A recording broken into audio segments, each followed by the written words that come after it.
Translation and purport by His Divine Grace, A.C. Bhaktivedanta Swami Srila Prabhupada. It is by the mercy of all these Vaishnavas and Gurus that I attempt to write about the pastimes and qualities of Lord Chaitanya Mahaprabhu. Whether I know or know not, it is for self-purification that I write this book. Purport. This is the sum and substance of transcendental writing.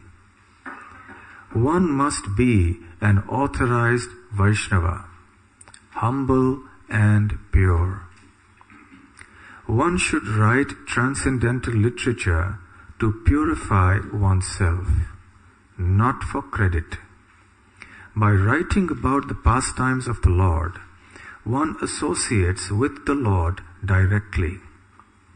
One should not ambitiously think, I shall become a great author. I shall be celebrated as a writer.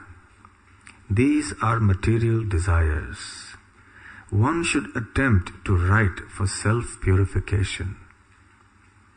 It may be published or it may not be published, but that does not matter. If one is actually sincere in writing, all his ambitions will be fulfilled. Whether one is known as a great scholar, a great author, is incidental. One should not attempt to write transcendental literature for material name and fame. Om Ajnanatimirandhasya Jnananjana Shalakaya Chakshurunmilitam Yena Tasmai Shri Gurave Namaha.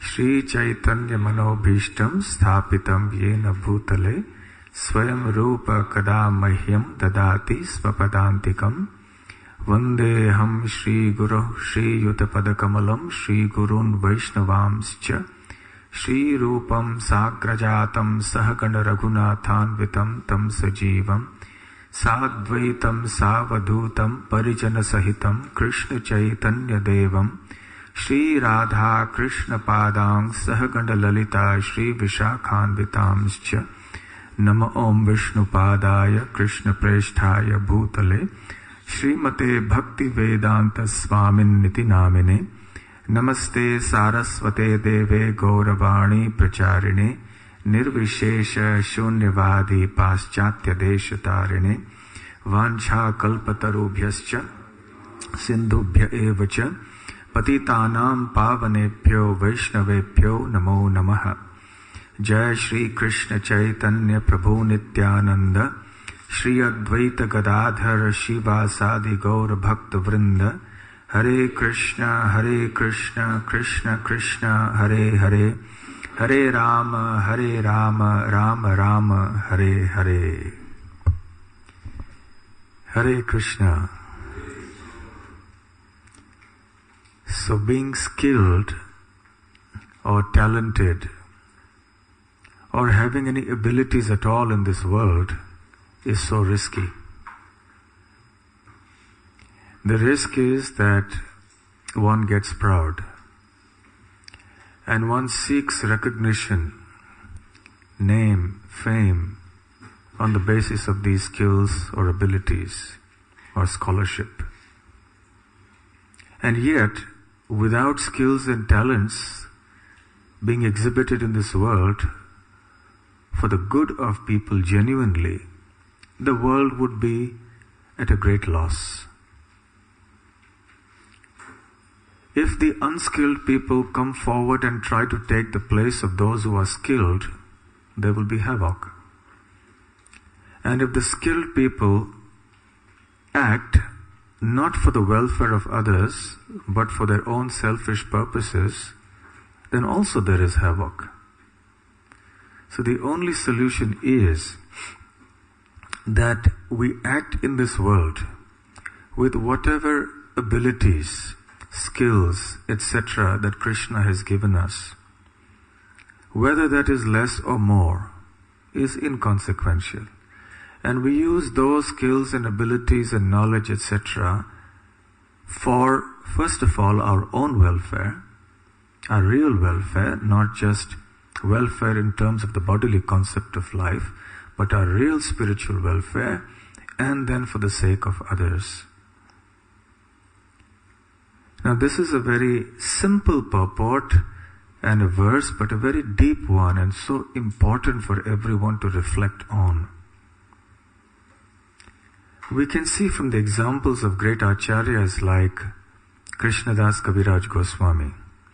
In the preceding verses, we have seen him remembering and offering his obeisances to the lotus feet of not only Sri Chaitanya Mahaprabhu and his associates, then also the 6 Goswamis, and now he says, I will be able to write this only by the mercy of these great souls. And I write for the sake of self-purification. Atma Shodhana. Srila Prabhupada makes a couple of important points here. The first one is that anyone who attempts to write any transcendental literature, and when we speak of write, we also mean speak. Just as reading also means hearing, similarly writing is the same as speaking. So when Prabhupada says write, we should also substitute the word with speak. Write or speak. So the first thing that's necessary for anybody who attempts to write or speak about Krishna or on any transcendental subject matter is, Srila Prabhupada says, that one must be an authorized Vaishnava, humble and pure. That itself is a tall order, isn't it? What does it mean to be an authorized Vaishnava? It means that one must be connected to an authorized disciplic succession. One must have understood and learned Krishna consciousness from the authorized disciplic succession. In the Chaitanya Charitamrita, we hear the story of a poet from Bengal who came to Jagannath Puri, and he had written some poetry in glorification of Chaitanya Mahaprabhu. And he wanted to recite this to the devotees, but Swarup Damodar Goswami was very reluctant, because he knew that this person is not trained in the society of bona fide Vaishnavas, and therefore whatever composition he comes up with will be flawed. Certainly there will be some major flaws, and the Lord and the devotee do not like to hear compositions that are flawed in this regard, in terms of the devotional understanding. If there are grammatical flaws, literary flaws, that's another thing. That is easily overlooked. But when there are fundamental flaws in the understanding of devotional truths, then the Lord and the devotees have issues there. So Swarup Damodar was very reluctant. Somehow the other, because of the persuasion of Bhagavan Acharya, who was an associate of Mahaprabhu, a simple, humble soul, a devoted soul. So, hesitatingly Swarup Damodar agreed. He said, all right, okay. And then this person started speaking. It's a long pastime. I will not narrate the whole pastime. It's a very instructive and beautiful pastime. And the very first verse that he recited, Swarup Damodar said, in his mind he was thinking, oh no, what has he written? And then he asked him to explain what you mean by this verse. And this poet, he, with a flourish, began to explain with all the alliterations and metaphors and everything that verse, which was the introductory verse. And Swarup Damodar just told him in short that you're a fool. You've made major blunders over here. As you say in England here, you've blown it. You've blown it. What have you said here? You said, and he pointed out all the mistakes, that he had considered Chaitanya Mahaprabhu to be an ordinary jiva. He had considered Jagannath to be just a statue of wood. So he had made major blunders like that. So anyway, finally, Chaitanya Mahaprabhu told that Vaishnava, that poet, Jahao Bhagavat Pado Vaishnava Sthane, Ekanta Ashraya Karo Chaitanya Charane. He said, go study Bhagavatam under the person Bhagavat. Unless you approach the person Bhagavat, you will not understand the book Bhagavat. So go take shelter of the lotus feet of Sri Chaitanya Mahaprabhu. Because this poet was a very humble person, and he was feeling really sorry and miserable that he had made such blunders, so he took genuine shelter of the lotus feet of Mahaprabhu and the devotees. So Mahaprabhu showered his mercy upon him and accepted him into the fold, so to speak. So the point is that even though this person was sincerely motivated, he didn't have any desire for name and fame, but he genuinely wanted to, but because he wasn't trained properly, he came up with some composition that was erroneous. So that is what we mean by an authorized Vaishnava, that one must, before attempting to speak or write anything, have bona fides. Just as in any field, if anybody wants to go to the assembly of mathematicians or biologists or whatever, and the first thing the biologists or the mathematicians will want to know is, where have you studied? What is your degree? Where is your PhD from? Have you got a PhD or not? Have you got a BA or MA or whatever? Where have you studied?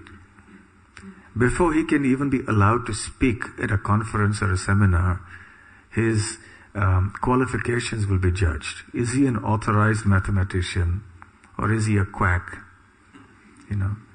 So similarly, in the Vaishnava society also, the first thing we want to know before we hear from somebody or we read somebody's book is, what is his authorization? So in Vrindavan, they say, Amnai, Amnai. The Bengali Vaishnava will say, what is your Amnai? First we want to know, what is your origin? Where are you from? The word Amnai means many things. It can mean scripture, it can mean truth, it also means sampradaya.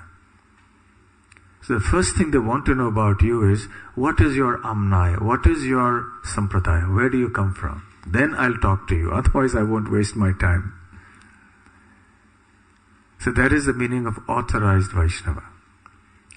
But somehow or the other we find today, people are so bold as to venture into territory over which they have no rights. They speak or write on transcendental literature, even if they're academically qualified, but if they're not connected to the bona fide sampradaya or the parampara, then they have no right to write on such topics. They may, academically speaking, be scholars. They may know the Sanskrit language or the Bengali language very well, but because they haven't understood the principles from a proper Vaishnava, they are not authorized to write. They will misunderstand or misinterpret the words. Understanding transcendental literature or speaking it is not simply a matter of expertise in grammar and vocabulary and so on. One may be a fluent writer or a speaker, a good orator, or one may be able to speak in a very charming way and be very well equipped with all sorts of grammatical and literary skills, but that doesn't authorize one to be a Vaishnava. On the other hand, even if one may be wanting or inadequate in terms of literary skills, if one has been trained in the proper way, under the guidance of a bona fide spiritual master in the proper disciplic succession, then one's words will be authorized and bona fide and will actually be the cause of self-purification and the purification of others. In the Srimad Bhagavatam in the first canto, the 5th chapter, we see a very nice dialogue going on between Srila Narad Muni and Srila Vyasadeva, two great souls. And Narad Muni urges Vyasadeva to write the Srimad Bhagavatam, because Vyasadeva thus far has not focused on the pastimes of Krishna. He has written the Karmakanda scriptures, the Jnanakanda scriptures, and Narad Muni tells Vyasadeva, his disciple, that you've actually misled the people of this world. You've actually made them believe that sense gratification is the purpose of the Vedas, whereas the purpose of the Vedas is only to know Krishna. Vedaisha sarvair aham eva vedyaha. There's no other purpose. So now, you are feeling disappointed. You feel there's something missing in your life because you haven't sufficiently glorified Krishna. So write a scripture glorifying Krishna. And then he says, Nayad vachas chitrapadam harir yasho jagat pavitram pragranita karhichit tad vayasam tirtham ushanti manasa nayatra hansa ushikshayaha niramanti ushikshayaha. So Narad Muni says that there are some souls who live in the spiritual world, ushikshayaha. No niramanti, they don't take pleasure at all in certain types of literature and words. What types of words do they not take pleasure in? Those words that do not glorify the Supreme Personality of Godhead, who alone sanctifies and purifies the entire universe. Jagat pavitram pragranita karhichit. So those words, Nayad vachas chitrapadam harer yasho, which do not describe the name and the fame and the glories of the Supreme Lord Hari, such words, even though chitrapadam, though they may be very artistically or creatively presented, are considered like Vayasam Tirtham, like a pilgrimage place for crows. And those who are swan-like devotees don't like to read or hear such compositions. So in the purport, Srila Prabhupada mentions that crows and swans are not birds of the same feather. You know that birds of the same feather flock together. And crows and swans are birds of different feathers, so they don't flock together. The crows usually, as you say here, hang out in places which are very dirty.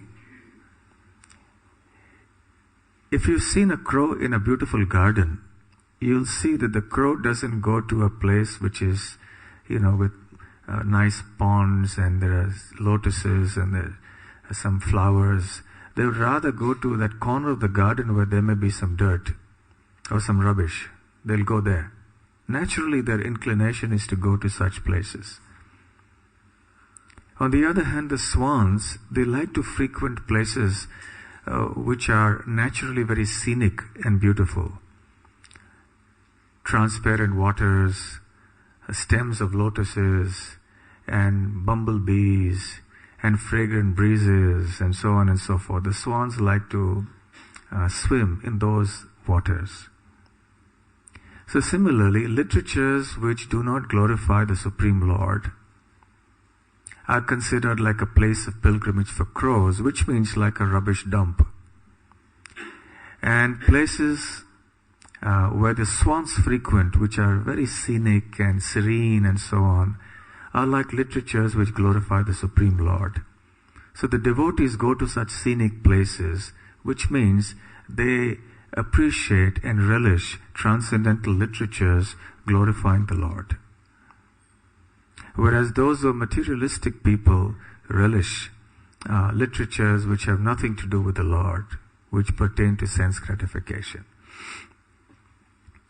And then Narad Muni says, Tad vag visargo janataga viplavo yasmin pati shlokam abadhavatyapi namani nantasya shonkitani yad shrinvanti gayanti grinanti sadhavaha.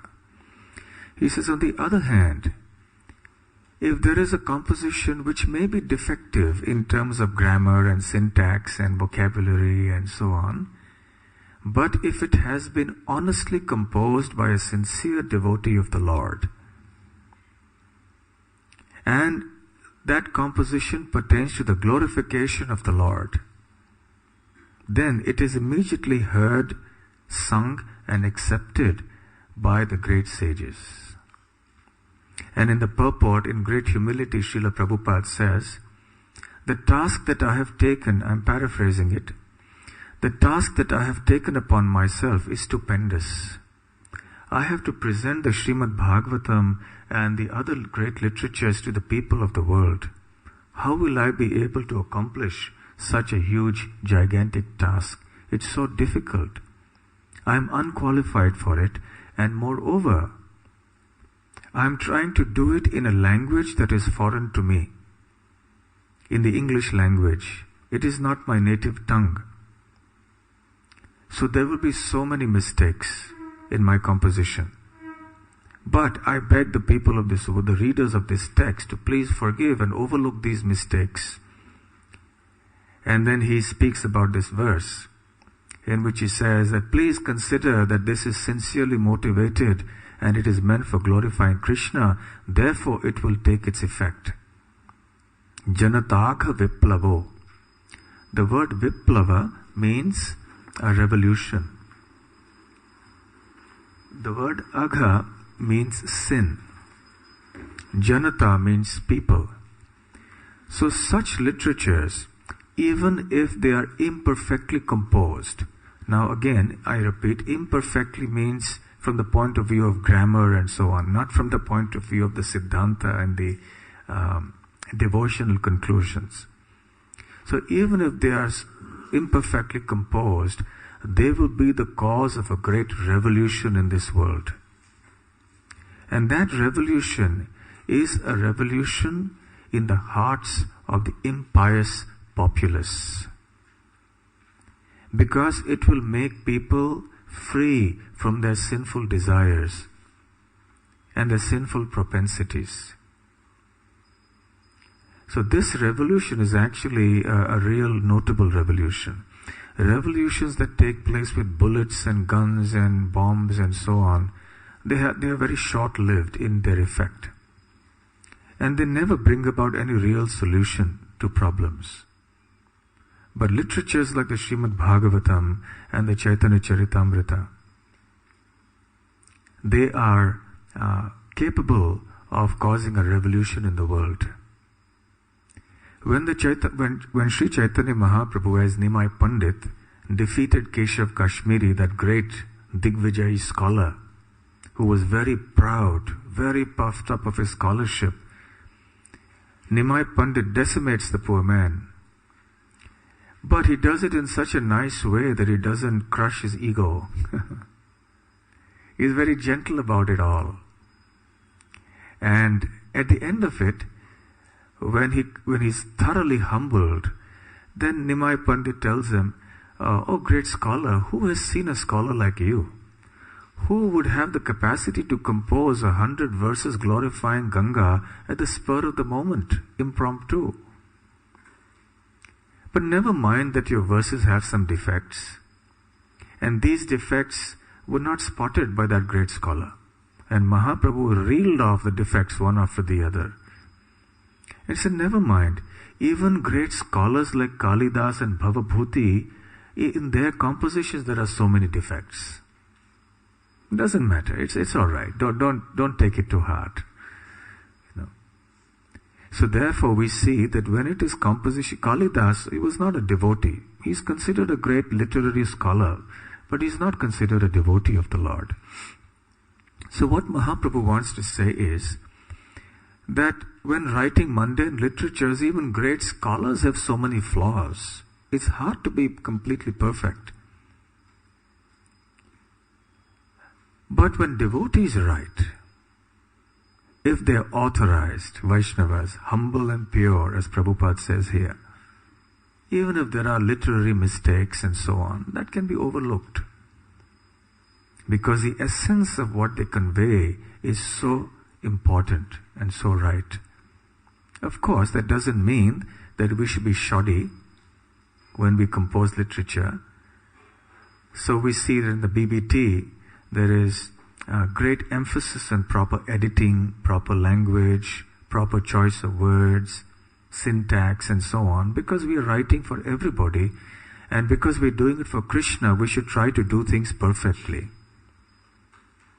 You see, this verse or this theme that I'm speaking about now is not an excuse for shoddy writing or shoddy speaking.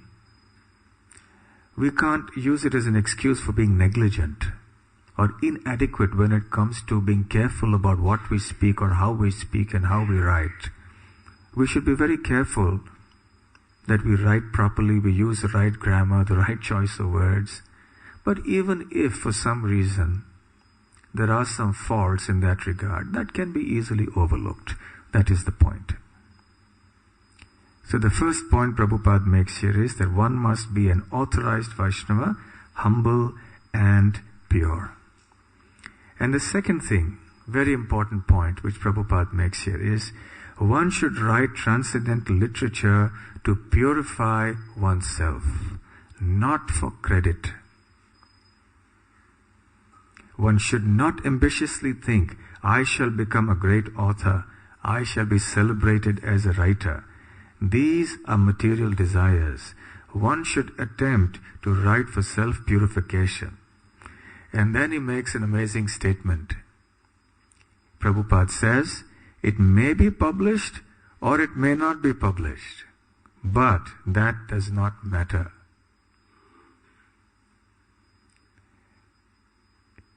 When one publishes it, there is always a risk that one may succeed, that one may become successful, one may become famous.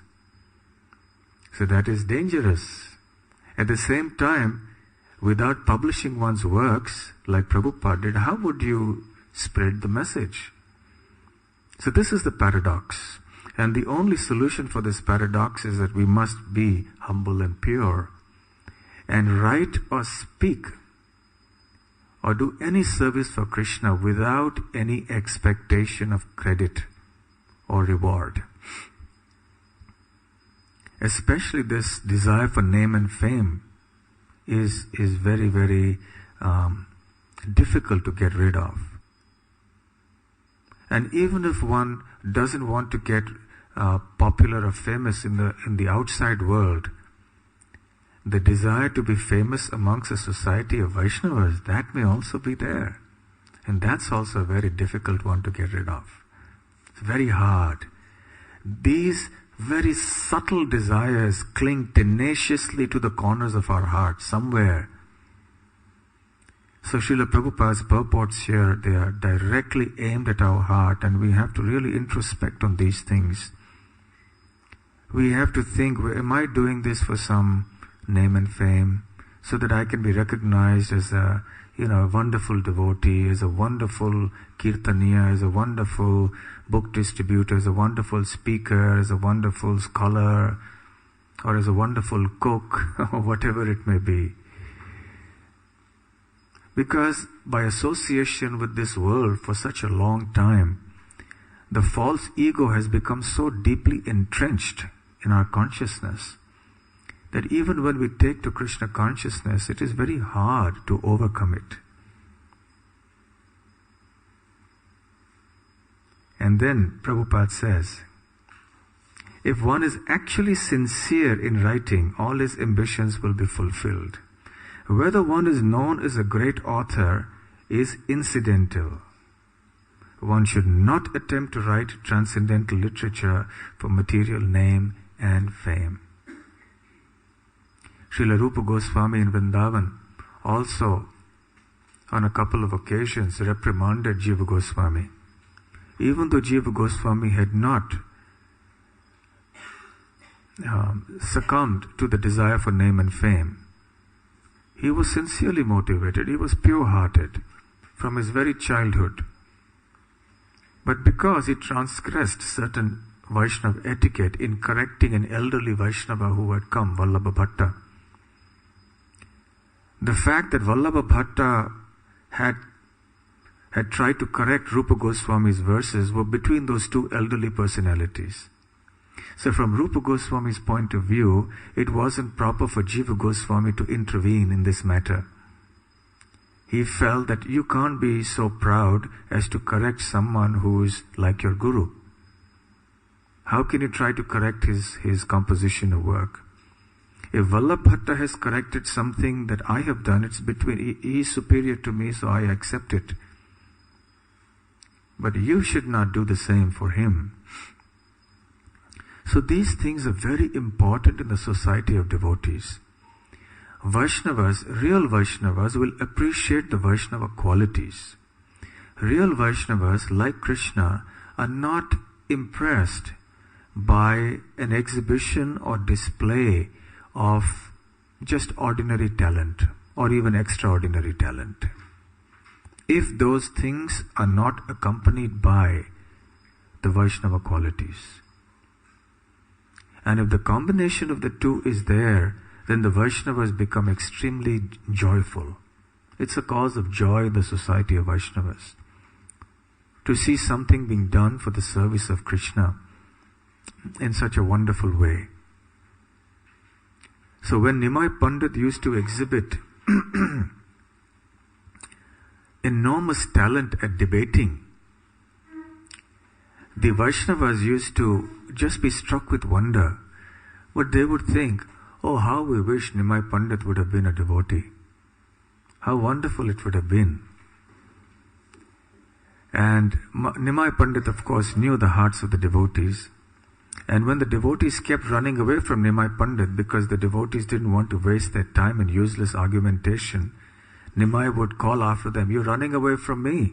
But remember, one day I will become such a nice Vaishnava that you will all flock after me.